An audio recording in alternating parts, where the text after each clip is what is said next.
merci. C'est comme disait Brigitte, ça fait plaisir de voir autant de monde. Je crois que c'est la première fois qu'on réunit autant de monde à la CAT pour une veillée de prière, donc ça fait vraiment plaisir. Je pense que beaucoup connaissent la CAT. Pour ceux qui ne connaîtraient pas, c'est l'Action des chrétiens pour l'abolition de la torture. C'est une association qui a été fondée il y a plus de 40 ans. C'est l'association chrétienne de défense des droits de l'homme. Et nous mettons la personne, l'être humain et la personne en tant que personne au centre de nos préoccupations. Je crois qu'à la CAT, on défend des causes, mais avant de défendre des causes, on défend des hommes. Avec nous, il y a aussi l'association Chrétiens Syriens pour la paix, dont Samira Mobayed est la présidente française.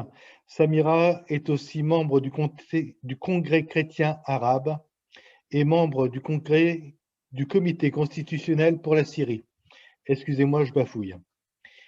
Il y a aussi Annie Association. C'est une association qui a été fondée par Najwa en mémoire de son fils Annie, qui a été enrôlé à 16 ans dans l'armée de Bachar al-Assad. Et Najwa nous apportera son témoignage avant la prière d'intercession. Voilà. On va commencer simplement je vais commencer à partager mon écran. Je vous demande de fermer vos micros. Je ne vous demande pas d'éteindre son téléphone comme on fait d'habitude lors des messes. Là, ça ne me dérangera pas, mais d'éteindre le micro. Et d'allumer, dans la mesure du possible, vos caméras. Vous me dites si vous entendez le son ou pas. Et moi, c'est bon. Et on commence.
Voilà, donc je vous rappelle les réglages. Et pour une meilleure visibilité, affichez la visibilité en côte à côte.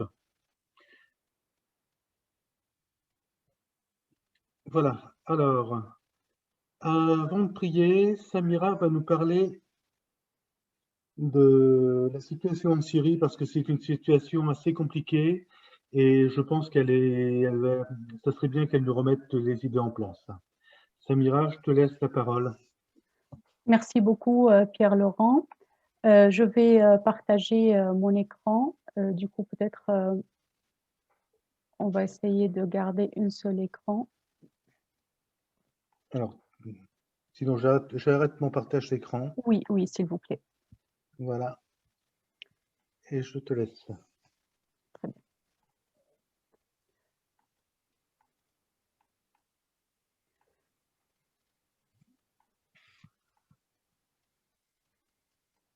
Voilà, donc bonsoir à toutes et à tous et merci d'être avec nous ce soir pour cette veillée de prière pour les Syriens. Donc moi je vais parler rapidement, je vais faire un résumé en fait de la situation en Syrie après 10 ans du début de la révolution, 10 ans de guerre. Donc, pendant cette présentation, je vais parler, la présentation s'articule autour de 4 points.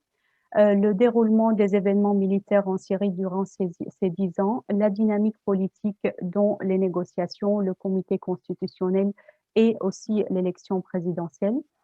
Troisième point, c'est la situation humanitaire et sanitaire en Syrie.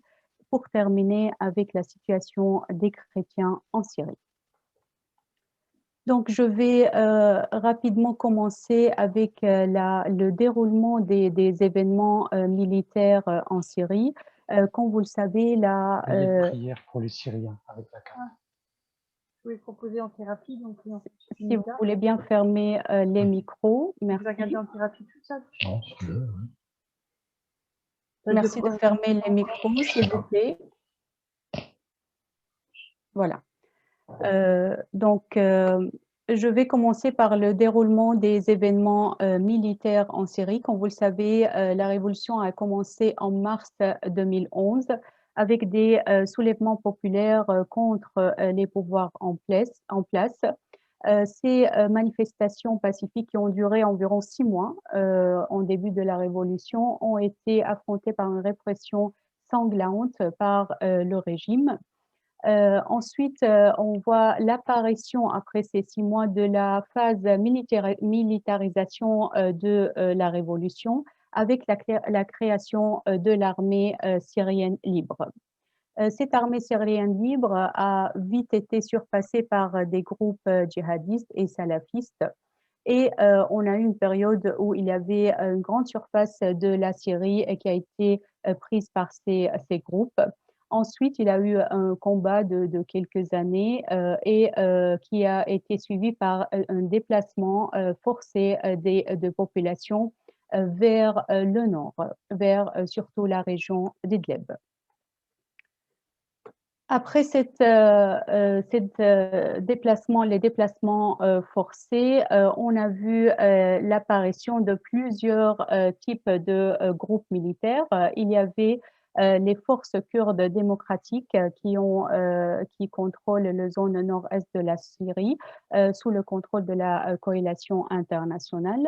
Mais aussi au nord-ouest, l'armée dite nationale sous le contrôle des forces turques, mais aussi ensemble des groupes armés. En face de l'ensemble de ces groupes, il y avait l'armée gouvernementale et elle était appuyée aussi par les alliés du régime, des milices libanaises et iraniennes, des milices chiites, mais aussi l'appui de la Russie par appui militaire.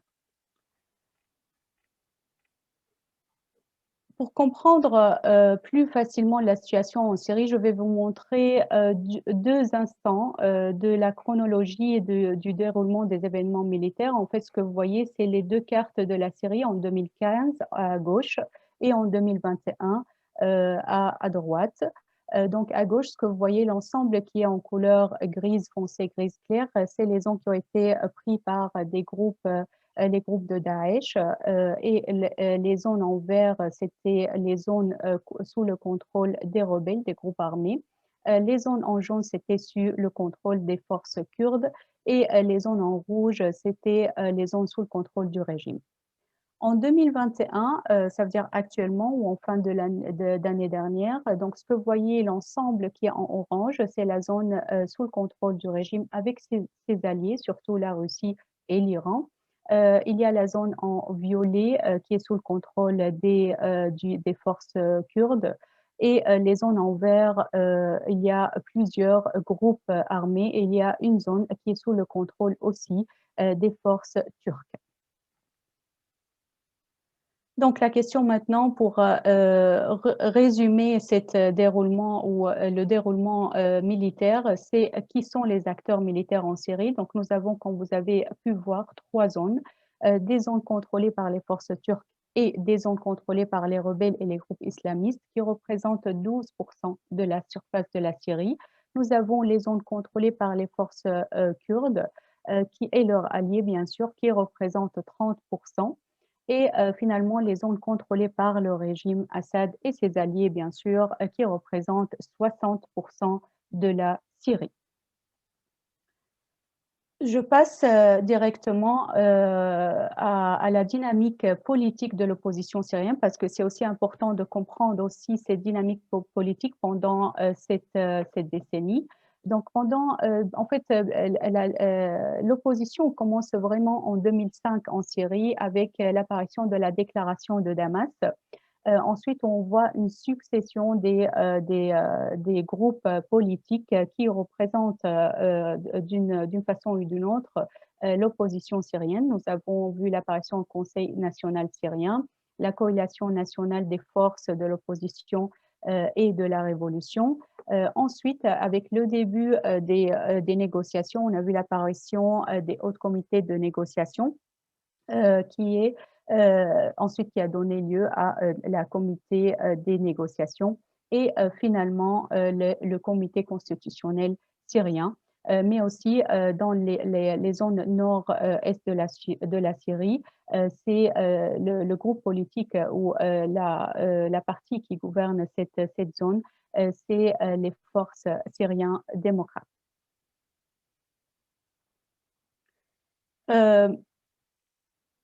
En fait, pendant cette période, il y a eu des négociations entre l'opposition et le régime. Ces négociations ont commencé assez tôt et il a eu lieu environ 8 réunions de négociations entre le régime et l'opposition, Genève 1, Genève 2, ainsi de suite jusqu'à Genève 8. Et l'objectif, c'était la mise en place d'une transition politique. Mais là, actuellement, en 2021, on peut dire que ces négociations ont échoué. En 2019, fin 2019, le comité constitutionnel syrien voit le jour. C'est un comité composé de 150 membres répartis à part égale pour représenter l'opposition, le régime, mais aussi les organisations de la société civile. Rapidement sur la dynamique politique au sein du CCS. Depuis septembre 2019, il y a eu 5 sessions du groupe restreint du CCS. C'est un groupe de 45 personnes qui ont été choisies par le régime et par l'opposition. En fait, l'objectif du CCS, c'est d'avoir un changement, de réaliser un changement constitutionnel qui est nécessaire pour construire la paix et l'avenir de la Syrie. Donc actuellement, 16 mois à peu près après le début de ces processus, on voit que les réunions du CCS n'ont abouti pas à un changement constitutionnel parce que le régime bloque la procédure. De son côté, l'opposition, l'objectif de l'opposition est de partager le pouvoir avec le régime et non le changement constitutionnel. Et finalement, et le plus important, qu'il y a une absence du rôle efficace des représentants de la société civile qui sont d'une façon ou une autre neutre envers les autres partis. Pendant cette période, il a eu lieu aussi une élection présidentielle en Syrie qui a eu lieu en 2014. Pourtant, le régime en 2013 a commis des crimes, a utilisé des crimes contre l'humanité. Il a utilisé les armes chimiques, mais ça ne lui a pas empêché de faire des élections présidentielles en 2014. Et actuellement, il prépare des élections présidentielles qui auront lieu le 26 mai en Syrie, malgré que pendant ces dernières 7 ans, il a eu des centaines de milliers de victimes et des millions des déplacés en Syrie.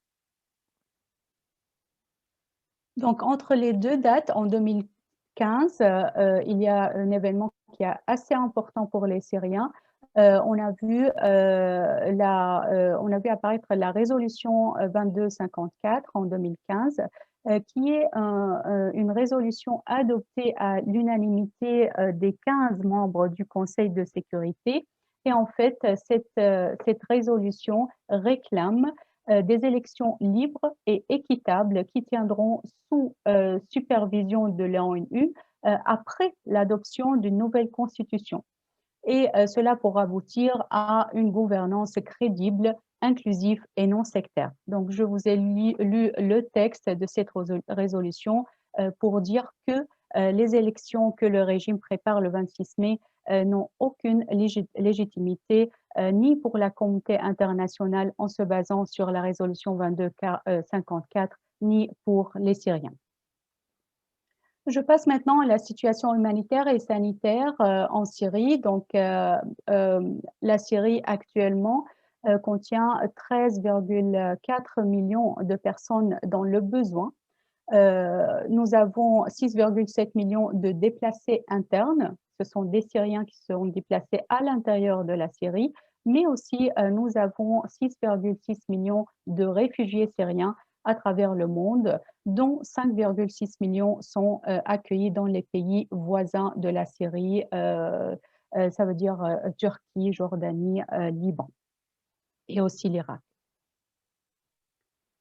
Concernant la situation du Covid-19 en Syrie, en fait, il faut savoir que nous n'avons pas un suivi réel ni des statistiques réelles. Nous avons uniquement des estimations. Pourquoi? Parce que les 3 zones de la Syrie sont contrôlées par des gouvernements qui ne donnent pas aucune importance à la santé des citoyens et ne fait pas correctement les statistiques et ne déclare pas non plus le nombre des gens qui ont des malades du Covid.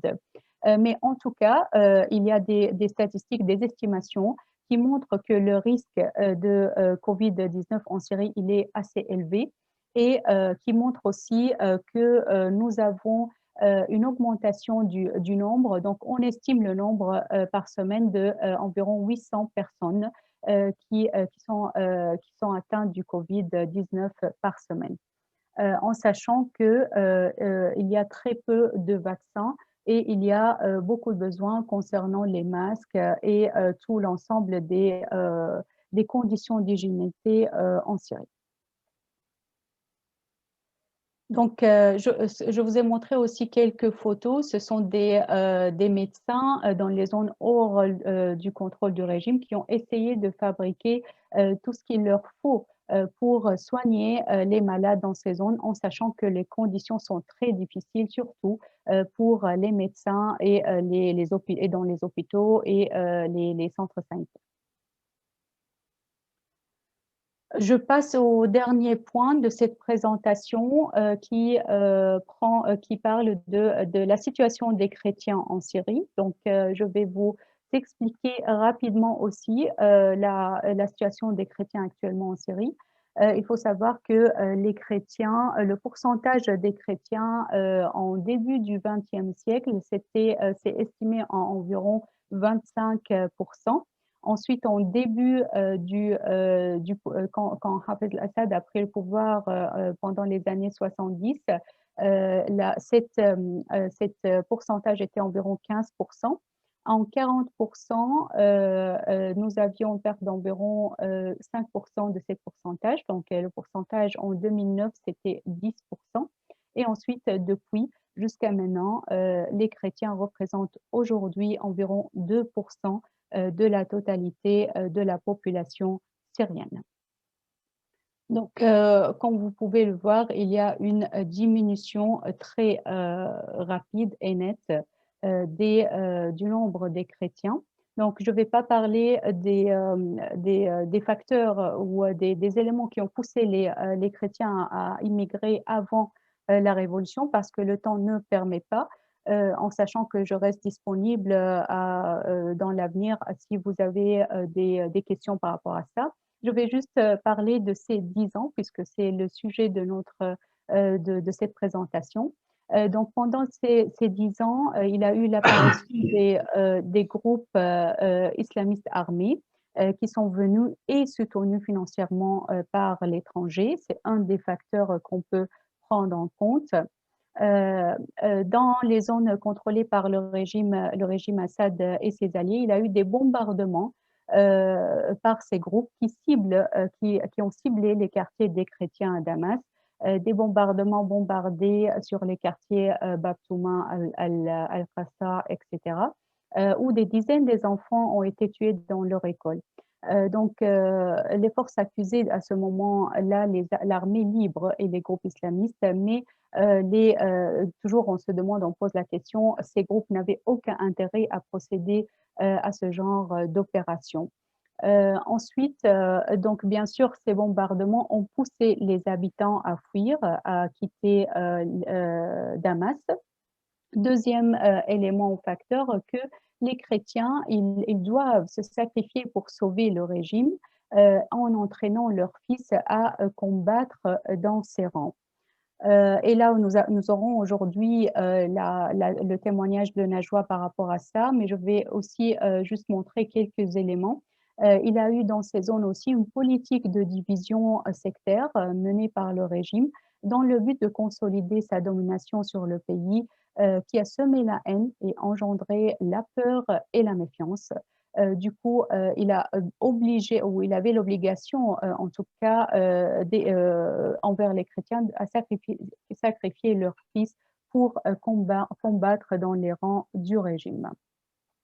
Il faut savoir aussi que le régime a instrumentalisé les chrétiens pour légitimer la violence et les crimes commis contre le peuple syrien dans toutes ses composantes. Et il y avait aussi le soutien inconditionnel, malheureusement, des dirigeants religieux au régime.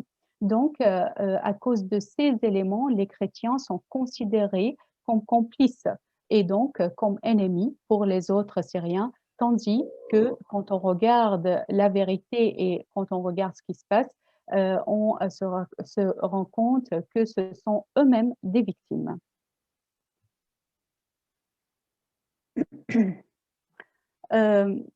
Je continue avec les facteurs qui ont impacté la présence des chrétiens pendant ces 10 ans en Syrie. Il a eu lieu aussi un changement culturel et démographique dans les quartiers chrétiens, surtout on voit ça à Damas, un changement culturel et démographique, la présence des étrangers, en particulier dans les quartiers des chrétiens, dans l'ancienne ville comme Bab Touma et Bab Shaki, qui viennent, des étrangers qui viennent avec leurs rituels religieux et la présence aussi des soldats étrangers. Aussi, il y avait un manque de sécurité dans ces zones. Les chrétiens sont enlevés contre des rançons élevées. Dans les zones contrôlées par les forces kurdes, on a vu, et leurs alliés au nord-est de la Syrie, il y a eu un trucage des résultats statistiques du recensement général pour réduire les droits des chrétiens syriaques là-bas, a été documenté par des organisations syriaques, des organisations de la société civile, ainsi qu'un changement culturel et démographique qui leur pousse à immigrer. en sachant que ces zones sont contrôlées par la partie de l'Union démocratique kurde, PYD, qui est la branche syrienne du PKK de Turquie, qui est à l'origine une organisation marxiste-léniniste. Dans les zones contrôlées par les groupes djihadistes sous le contrôle des forces kurdes, il ne reste pas plus que 1000 chrétiens dans la province d'Idlib. L'ensemble des chrétiens dans cette zone subissent des différents types de violences, comme des menaces de meurtre. Ils sont privés de maisons et de terres. Il y a l'humiliation, il y a l'interdiction de s'exprimer. Dans cette zone aussi, les chrétiens sont souvent enlevés contre des rançons élevées. En novembre 2018, par exemple, un de ces groupes a confisqué les maisons des chrétiens à Idlib. Donc, pour terminer, je montre quelques images des personnes et des personnes et aussi des hommes religieux qui ont attribué et qui ont été aux côtés de la liberté des Syriens. Donc, parmi eux, je vais juste agrandir l'écran. Parmi eux, vous pouvez voir le père Paulo, bien sûr, Monseigneur Yohann Ibrahim et Monseigneur Boulos Aliazaji. Il y a aussi le père jésuite Francis. Il y a aussi des jeunes comme Bassel Shhadeh et comme Sarmat Saad. Donc, c'est pour eux aussi qu'on va prier aujourd'hui, mais aussi pour l'ensemble des victimes de la guerre en Syrie. Merci beaucoup.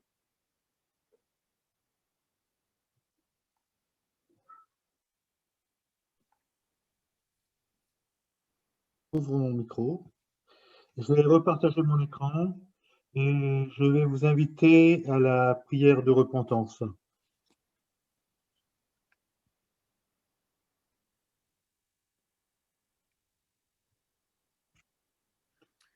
Seigneur, quand nous pensons à la Syrie ou au camp de réfugiés, à Calais ou ailleurs, nous ne pouvons que baisser la tête et te demander pardon. Seigneur, tu nous as dit, j'étais étranger et vous m'avez accueilli. Pardon quand nous ne te reconnaissons pas dans notre frère réfugié. Pardon quand nous voyons en lui une menace et pas notre prochain blessé sur le bord de la route. Seigneur, tu nous as dit, continuez à chercher d'abord le royaume et la justice de Dieu, et toutes ces autres choses vous seront ajoutées. Pardon, parce que grisés ou soulagés par les victoires militaires, nous avons vu la paix, là où il n'y a que coalition d'intérêts. Pardon, parce que nous avons préféré notre sécurité à ta justice. Seigneur, tu nous as dit, vous êtes le sel de la terre. Pardon, parce que nous nous résignons au mal et que pris par notre quotidien, nous ne luttons plus contre lui. Pardon, quand nous ne voyons que les champs de ruines, quand nous perdons l'espérance face à l'horreur, quand toi, le ressuscité, tu es celui qui peut l'impossible, celui qui voit dans le petit reste une semence sainte. Pardon, parce que trop souvent, nous finissons par croire les puissances du mensonge qui déchirent le monde.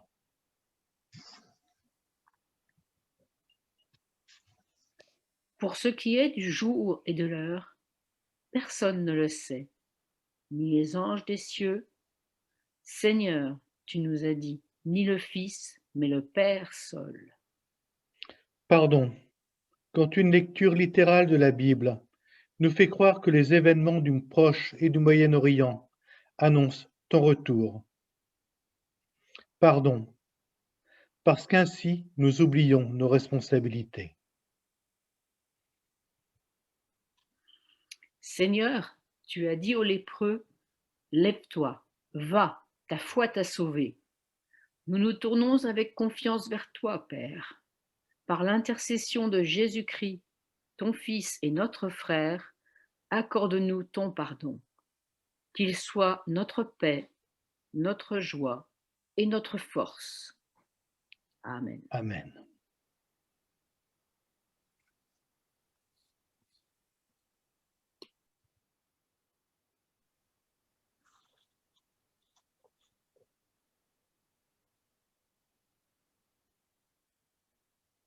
Voilà, nous allons maintenant nous plonger dans la parole de Dieu. Et avant de la lire, je vous invite à la prière.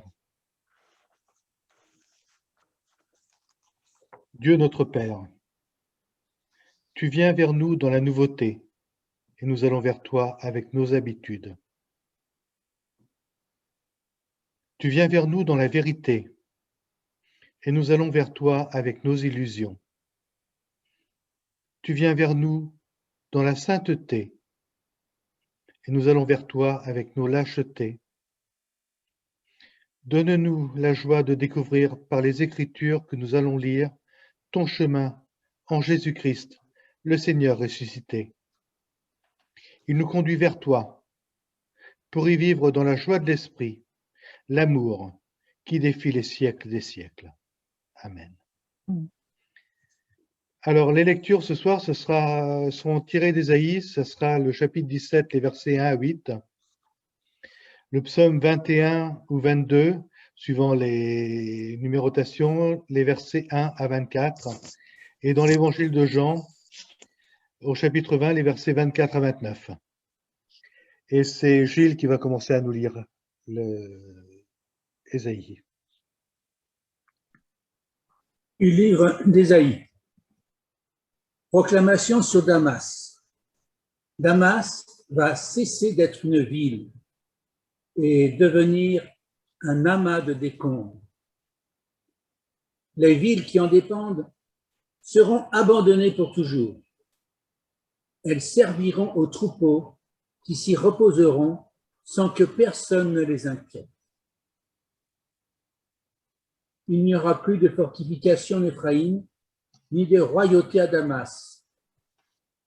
Et le reste d'Aram ne pèsera pas plus que les fils d'Israël. Oracle du Seigneur de Tout-Puissant. Ce jour-là, le poids de Jacob diminuera et son embonpoint se changera en maigreur. Comme à la moisson on ramasse le blé et que par brassée on recueille les épis, comme on rassemble les épis dans la vallée des refaits.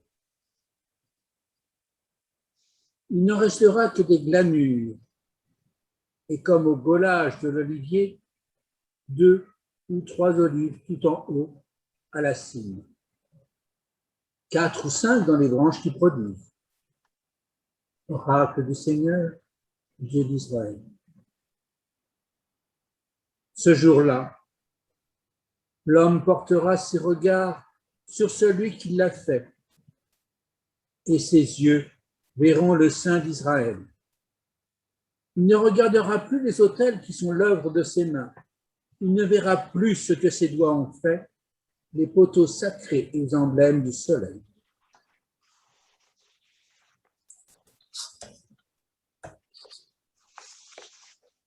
Et c'est Christine qui nous lit le psaume.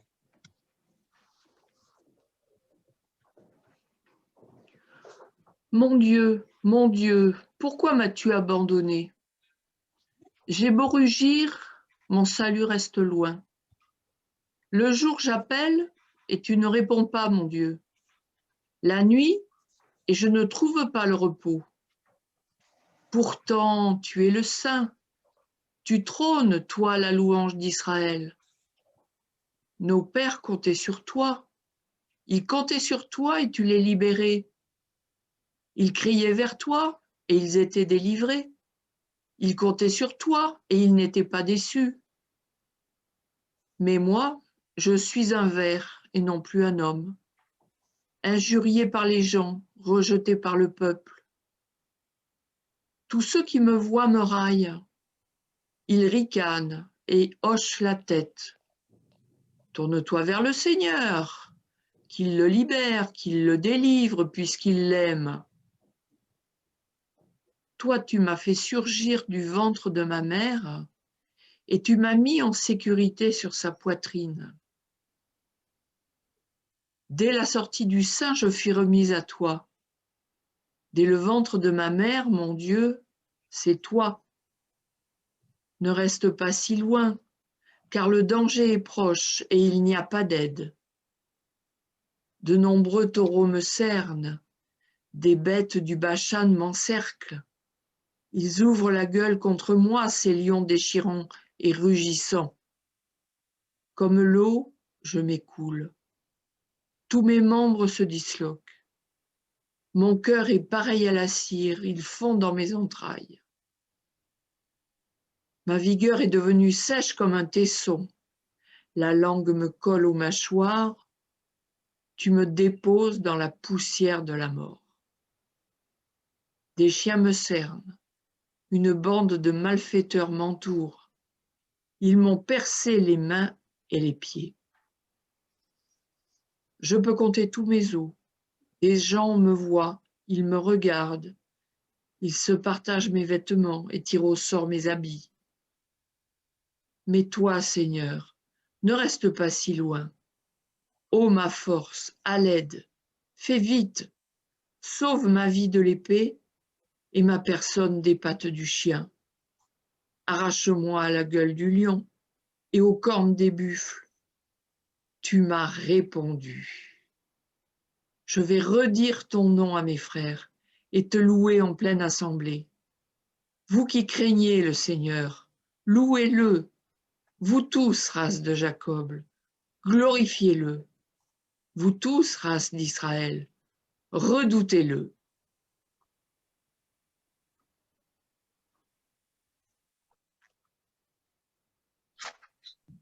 Et Isabelle, je t'invite à lire l'Évangile. Je l'aurais mis.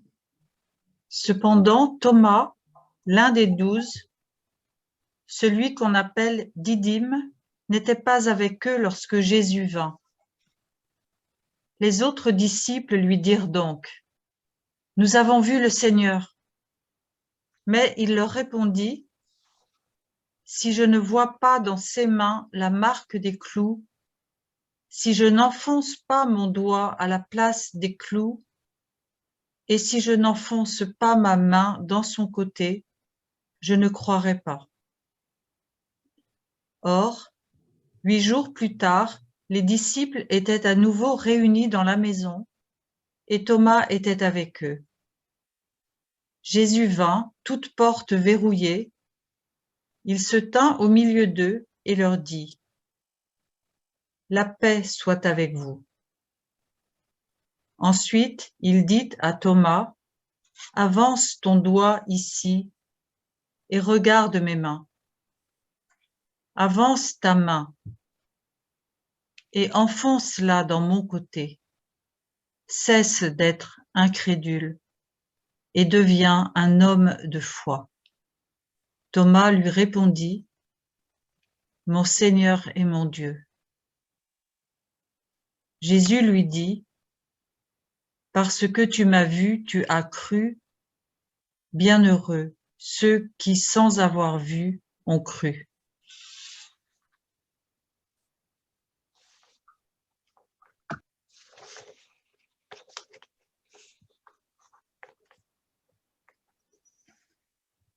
Alors, c'est Guy Bertrand qui est pasteur de l'Épuvot de l'église protestante unie de la vallée de l'Orge, qui a accepté de nous faire la prédication sur... voilà. Guy Bertrand, je te laisse la parole. Merci Pierre-Laurent, merci pour ces lectures. Je ne sais pas si, comme moi, vous avez ressenti, notamment à la lecture du psaume 22, toute cette douleur et en même temps aussi ce désespoir du début. Mon Dieu, pourquoi m'as-tu abandonné? Et puis, cette proclamation de la fin, tu m'as entendu, tu m'as répondu. Et je trouve qu'il y a une cohérence entre ces trois textes. Et je vais commencer par le dernier, avec Thomas. Thomas l'incrédule. Thomas l'incrédule à qui on annonce la résurrection et qui dit « si je ne le vois pas, si je ne le touche pas, je ne peux pas y croire ». Et cette parole de Thomas, elle est intéressante parce que Thomas est un traumatisé. Thomas est un traumatisé de la croix, c'est-à-dire que comme tous les disciples, il a accompagné Jésus, comme tous les disciples, il a vu Jésus faire des choses extraordinaires, comme tous les disciples, il a entendu l'enseignement de Jésus, il était porté par cette espérance que cet homme, qui était plus qu'un homme, était celui qui allait apporter la délivrance d'Israël. Et puis, il l'a vu arrêté, il l'a vu humilié, il l'a vu battu, il l'a vu crucifié, il a vu tous ses espoirs complètement détruits. Et Thomas, c'est le genre de personne qui parfois se dit, il vaut mieux ne plus espérer. Il vaut mieux ne plus avoir d'espoir, comme ça, au moins on n'est pas déçu. Alors quand on vient lui annoncer, il est ressuscité, comme il avait dit, il n'y croit pas. C'est encore un faux espoir. Il a déjà donné dans l'espoir, il a déjà donné dans cette espérance des lendemains heureux. Alors il dit, si je ne le vois pas, si je ne touche pas, si je ne mets pas mon doigt dans sa main percée, dans son côté percé, je n'y crois pas. Et c'est vraiment intéressant parce que souvent le malheur peut nous rendre dans cet état de ne plus croire qu'il y a une espérance possible, de ne plus croire que finalement la mort peut être vaincue. Thomas a vu la mort dans tout ce qu'elle a d'horrible. Imaginez bien que la crucifixion, c'était une des morts les plus terribles, les plus humiliantes déjà, parce que c'était vraiment la mort réservée, que les Romains réservaient aux esclaves. Hein. Vous pensez à Spartacus, la révolte de Spartacus, tous les esclaves à la fin de la révolte ont été crucifiés le long des voies romaines. Et c'était aussi une mort humiliante pour un juif parce que il y a une parole dans la Bible qui dit « Maudit soit celui qui est pendu au bois ». En fait, Thomas a vu toutes ses craintes se réaliser, il a vu toutes ses espérances s'effondrer et on vient lui dire « Il y a une bonne nouvelle. Malgré tout ce que tu as vu, malgré tout ce que tu as entendu, il est ressuscité, il est là. » Eh bien, ça me ramène à ce qu'on a lu dans le livre d'Ésaïe, où le prophète parle de la destruction de Damas. Ça me ramène à ce qu'il nous est dit dans le psaume 22, cette prière du roi David, à laquelle Jésus va faire écho. « Mon Dieu, pourquoi m'as-tu abandonné ?» et qui décrit une situation de malheur, de désastre. Eh bien, ces situations-là, finalement, on finit par s'y habituer étrangement. On finit par considérer, non pas qu'elles sont normales, on ne va pas jusque-là, mais c'est dans l'état des choses. On peut même trouver suspect celui qui vient nous dire « ce n'est pas la fin ». Il y a encore une espérance. Et ce que j'ai trouvé magnifique dans la parole du Christ lorsqu'il apparaît à ses disciples, c'est qu'il leur dit que la paix soit avec vous. Alors cette paix, hein, ce shalom en hébreu, ce n'est pas la paix telle que nous la pensons, qui est une sorte d'absence de guerre. Au contraire, justement, le shalom, ce n'est pas une absence, c'est une plénitude. La plénitude de la présence de Dieu, de la bénédiction de Dieu et du bonheur que Dieu offre. C'est ça la paix que Christ donne.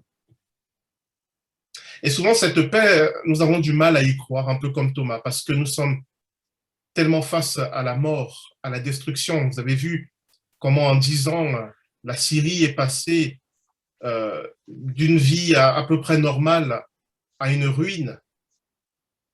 Et nous avons du mal à croire que de ces ruines peuvent surgir quelque chose de l'ordre de la vie.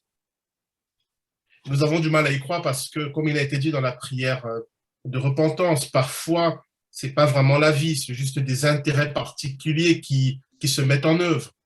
Parfois, ce n'est pas vraiment la paix dans le sens de la plénitude, c'est juste l'absence de combat et les combats peuvent reprendre. Enfin, nous avons toutes les raisons de dire ce n'est pas possible. Je ne prétends pas dire ici ce qui va arriver dans l'avenir, parce que je ne sais pas si la Syrie va être reconstruite. Je ne sais pas, je l'espère, mais je ne sais pas. Par contre, il y a une promesse de Dieu. Et ça, c'est de l'ordre de la foi. Et je m'accroche à cette foi. Et pour moi, c'est de l'ordre de la certitude. C'est qu'il a dit à ses disciples, et on l'a dit tout à l'heure, vous êtes la lumière du monde, mais surtout vous êtes le sel de la terre. Et là, je pense à tous mes frères et sœurs en Christ en Syrie, qui sont le sel de ce pays. Et n'oubliez pas que le sel a pour fonction de conserver. Non pas de figer les choses, mais d'empêcher que les choses pourrissent. Le sel a pour fonction d'empêcher la dégradation. Et je crois que par cette parole, le Christ indiquait que là où sont les chrétiens, il y a toujours cette possibilité de la vie qui ressurgit. Il y a toujours cette possibilité d'arrêter la dégradation. Et voilà mon espérance pour la Syrie. C'est pas dans des résolutions politiques ou géopolitiques, parce que d'abord, je n'y connais rien, et après, l'histoire nous a montré que parfois on est déçu. Mais c'est dans cette parole de Jésus, à propos des chrétiens, vous êtes le sel de la terre, vous êtes la lumière du monde. Et mon espérance, c'est que ce soir, nous prions ensemble, mais c'est aussi que les chrétiens syriens prient pour leur pays. Et là, j'ai cette assurance que de cette prière va surgir la vie. Je ne la vois pas encore, je ne la touche pas encore, mais j'y crois. Là, j'essaye de ne pas être Thomas. J'essaye de ne pas avoir une démonstration par un géopolitique, économique et social de la reconstruction de ce pays et de la paix dans ce pays. Non. J'essaye par la foi de saisir cet encouragement que Jésus-Christ nous a donné et que je vais partager avec mes frères et sœurs en Christ en Syrie. Vous êtes le sel de la terre. Par notre prière, ces situations de mort peuvent changer. Je le crois réellement. Par notre prière, ces ruines peuvent être rebâties. Par notre prière, l'espérance peut surgir. Alors, je vais m'arrêter là, mais je voulais partager cela avec vous, qu'on demande à Dieu de nous aider à, un peu comme il a fait pour Thomas, à sortir du traumatisme du malheur. C'est vrai pour ceux qui ont vécu ces événements terribles, mais certains parmi nous aussi ont vécu des choses difficiles et qui les ont comme bloqués dans leur espérance, qui les ont comme arrêtés à un niveau où ils ne croient plus qu'il y a quelque chose d'autre de l'ordre de la vie possible. Que le Seigneur nous aide à dépasser cela, à croire que sa vie est plus grande que nos malheurs et nos morts. Amen.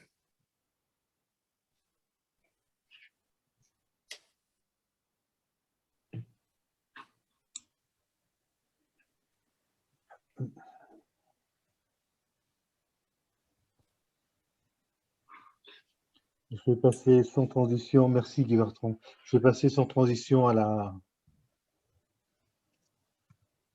cette chanson que Samira nous a offert.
Pierre Laurent, je pense que certains n'entendent pas, moi non plus, on n'entend pas. D'accord, très bien, merci. Oui, pardon, je recommence. Merci.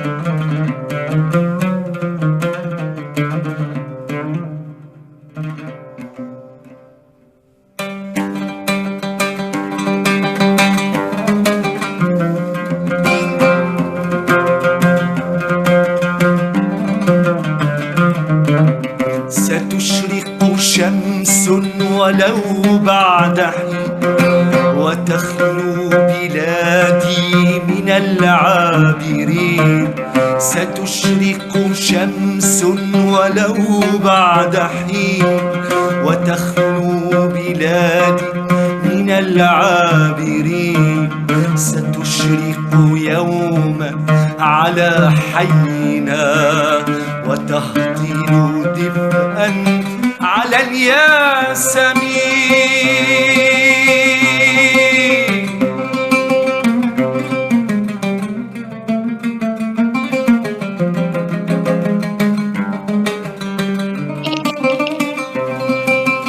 برغم الظلام وجند الظلام ستشرق يوما بأرض الأنين ستشرق شمس بحجم المدى تقش الظلام مع الظالمين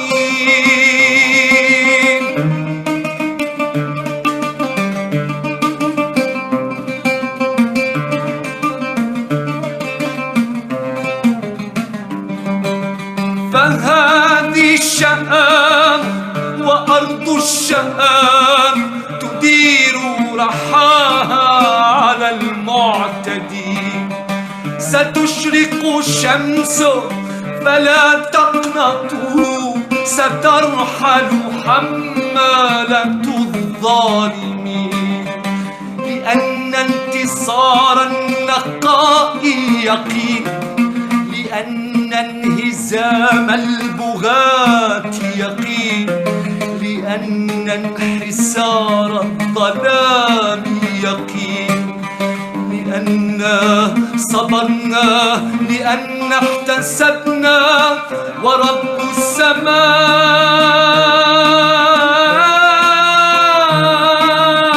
مع الصابرين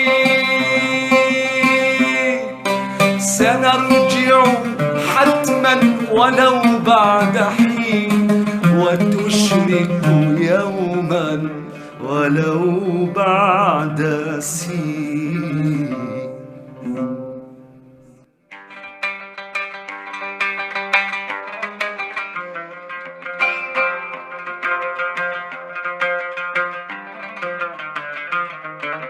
ستشرق شمس ولو بعد حين وتخلو بلادي من العالم.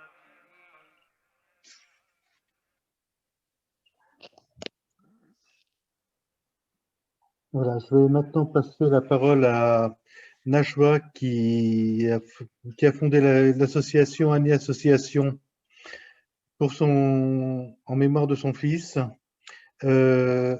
Elle est assez représentative de ce que la CAT tente de combattre également, puisque son fils a été un enfant soldat. Najwa a tenu à faire cette intervention en français et on ne peut que saluer qu'elle le fasse en français. Si elle a un souci, c'est Samira qui assurera la traduction.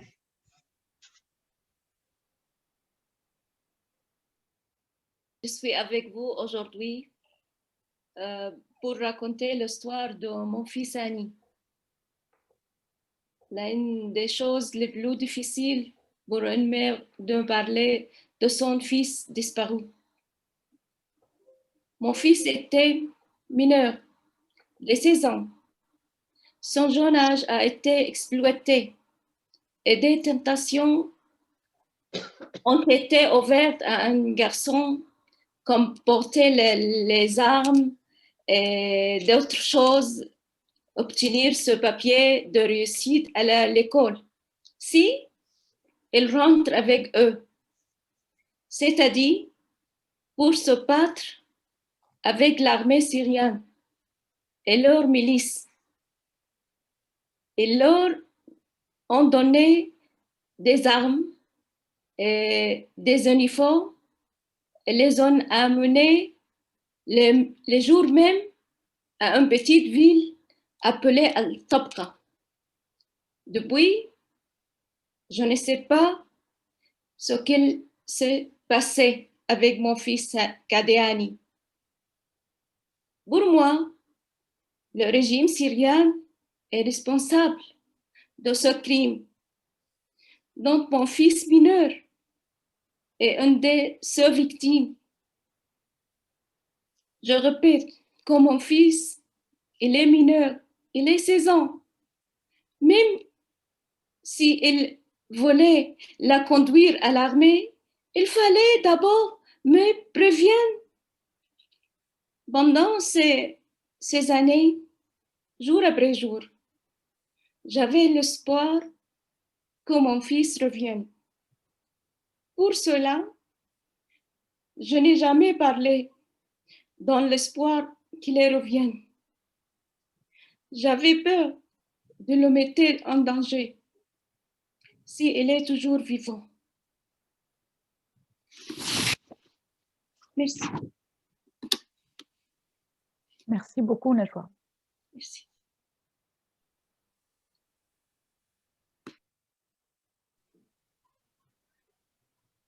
Donc, si vous permettez, je vais juste montrer l'image de Najwa et Hani. Donc, comme vous l'avez pu entendre de la part de Najwa, son fils a été pris comme soldat dans des milices. En fait, c'est pas dans l'armée officielle, c'est dans des milices. Il avait que 16 ans. Sa mère, elle savait pas. Donc, on lui a dit qu'il va obtenir son diplôme scolaire, il va obtenir de l'argent, il aura une arme pour se protéger. Et il a été emmené pour combattre Daesh, en fait. Un enfant de 16 ans qui n'a jamais porté une arme. Et une fois arrivé dans cet endroit, c'était un endroit désert. Donc, bien sûr, le régime avait déjà récupéré tous ses soldats, tous ses généraux, etc., et avait laissé une centaine des jeunes, et parmi eux des mineurs aussi. La plupart d'entre eux ont été tués ou disparus. Et donc, Najwa a toujours l'espoir de retrouver son fils et pour cette cause qu'on prie ce soir aussi. Merci à vous.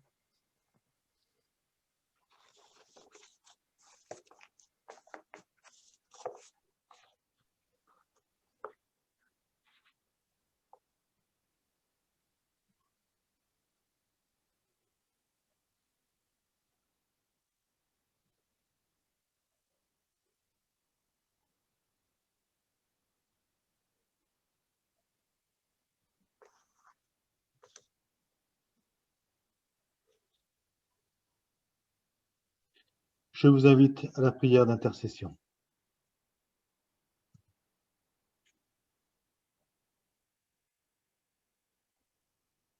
C'est Christine et Anne-Marie. Non, et Odile. Et Odile, pardon. Et c'est Christine qui commence. Mais je ne suis pas sûre que son micro soit ouvert. Merci, Odile. Mhm. Seigneur, nous te prions pour Hani et pour tous les enfants soldats de Syrie, comme dans d'autres pays, utilisés par des autorités criminelles. Nous te prions pour Najwa et pour tous les parents qui souffrent de voir leurs enfants une arme à la main dans une guerre qui ne se termine pas. Que ton esprit souffle sur eux tous pour que la paix règne de nouveau et que ces enfants réapprennent à jouer et à aimer. Seigneur, nous te prions pour toutes les femmes de Syrie, celles qui sont emprisonnées dans les geôles, celles qui sont dans les camps de réfugiés, celles qui ont été violées, celles qui ont subi différentes formes de violences physiques et psychologiques pendant une décennie de guerre. Que ton esprit les aide à se reconstruire et à redécouvrir la vie en temps de paix.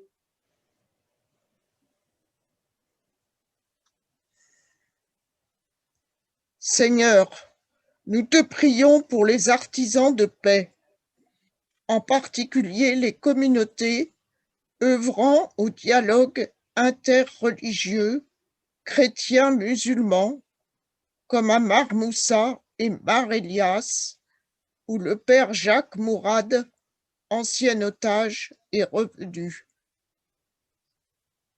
Que ton esprit leur donne la force pour continuer leur action de paix malgré toutes les embûches.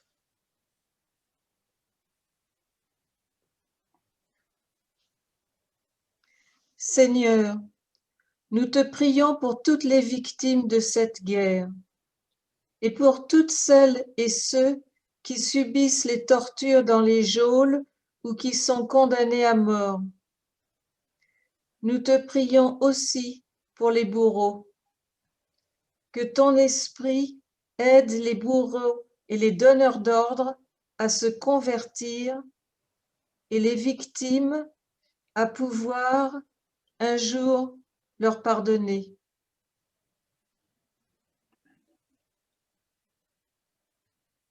Marie était une maman du Proche-Orient. Elle nous a laissé cette prière pleine d'espoir.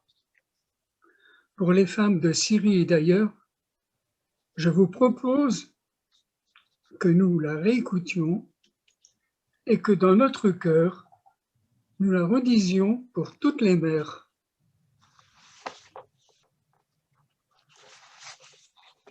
Mon âme exalte le Seigneur. Exulte mon esprit en Dieu mon Sauveur. Il s'est penché sur son humble servante. Désormais tous les âges me diront bienheureuse. Le Puissant fit pour moi des merveilles, saint est son nom. Son amour s'étend d'âge en âge sur ceux qui le craignent. Déployant la force de son bras, il disperse les superbes. Il renverse les puissants de leur trône, il élève les humbles. Il comble de biens les affamés, renvoie les riches les mains vides. Il relève Israël son serviteur, il se souvient de son amour, de la promesse faite à nos pères en faveur d'Abraham et de sa race à jamais. Gloire au Père et au Fils et au Saint-Esprit, pour les siècles des siècles. Amen.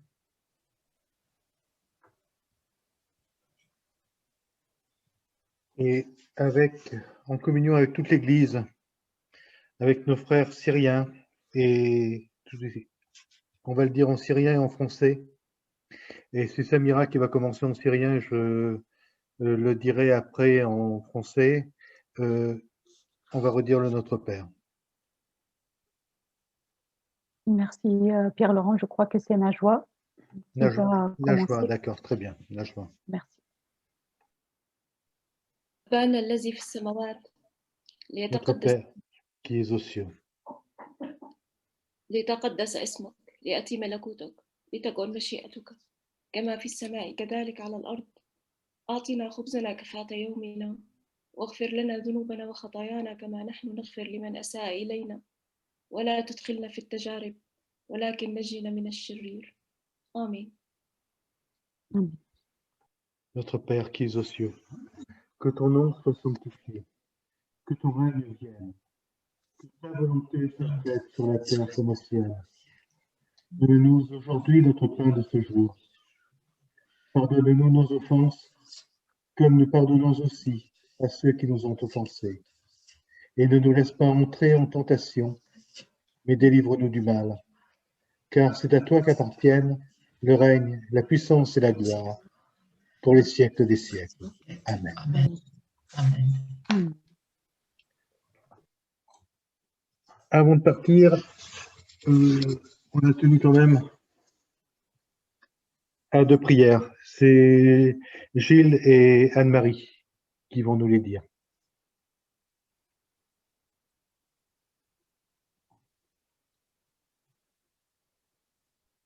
Gilles.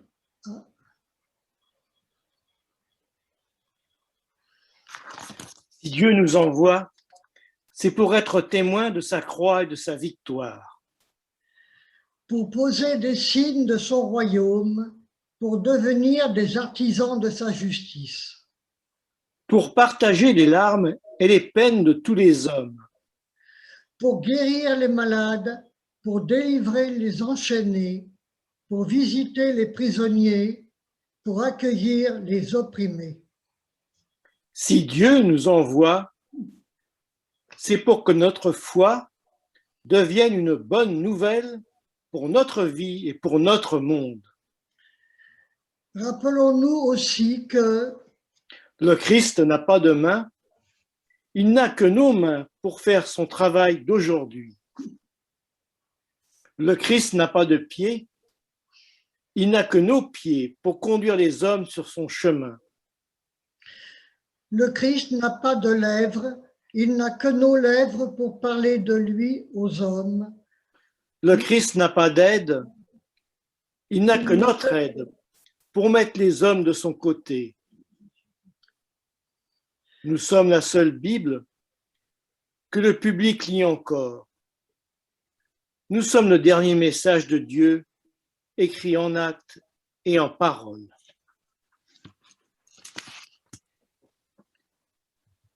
Voilà, alors, je vous ai mis les adresses des associations. J'ai mis aussi l'adresse de Libérimage. Libérimage, c'est Samira en parlera mieux que moi d'ailleurs. Je vais lui laisser la parole après tout. Donc, dans cette soirée, nous avons utilisé des images de Libérimage. C'est une association qui documente des images sur la Syrie. Ces images ont été prises par des photographes syriens, des jeunes photographes, jeunes femmes et jeunes hommes photographes en Syrie. Voilà, donc nous essayons d'organiser ce travail, documenter ce travail et utiliser ces images à des événements pour montrer ce qui se passe en Syrie. Merci. Voilà, je vais vous remettre Love in Damas qu'on avait au départ. Et je vais vraiment remercier beaucoup Samira, Najwa, Guy Bertrand et puis tous ceux qui ont permis que ça ait lieu. Et puis vous remercier aussi parce que c'était une belle soirée. Merci beaucoup. Je vous remercie tous de mon côté. Merci tous. Merci. Merci. Merci. Merci. Merci et bonne soirée. Merci à tous. Merci. Merci à chacun. Merci à tous. Bonne soirée. شكرا للجميع بالعربي عم نحكيها. الله يصبر قلبك نجوى. الله يكون معك. Merci Samira aussi. Nous sommes pharmaciens qui habitent à Monticeau. Nous sommes réfugiés depuis 12 ans. Et nous sommes très contents de partager cette culte avec vous. Merci beaucoup pour votre proposition aujourd'hui. Oui, nous sommes chrétiens qui étaient syriens et toutes les familles, désolé, qui restent là-bas ont besoin de notre prière. Merci beaucoup et désolé pour couper la parole. Merci pour votre présence. Merci. Merci. Bonne soirée. Bonne soirée à tous. Bonsoir à tous. On continue. Merci. Bonsoir. Bonsoir. Bonsoir. Merci beaucoup à tous. J'ajoute juste que ça a été enregistré. Donc, je ne sais pas si c'est sur le cloud, puisque c'est Samira qui a enregistré. Je ne sais pas si c'est sur le cloud ou si c'est sur l'ordinateur de Samira. On le mettra en ligne. Je le proposerai également à la CAD pour qu'ils le mettent en ligne s'ils peuvent. Voilà. Très bien. Très bien. Merci. Monique Laurent est là. Ah oui. Voilà. Bien. Eh bien, au revoir à tous et merci. Au revoir, bonne soirée. Merci, au revoir. Au revoir. À bientôt. À bientôt. Au revoir. Gérard, ben si, voilà Gérard. Tu vois, Gérard est là. Bon courage, Billy, vous Jacqueline. Bonsoir. Bonsoir, merci. Bonsoir Gérard et Jocelyne.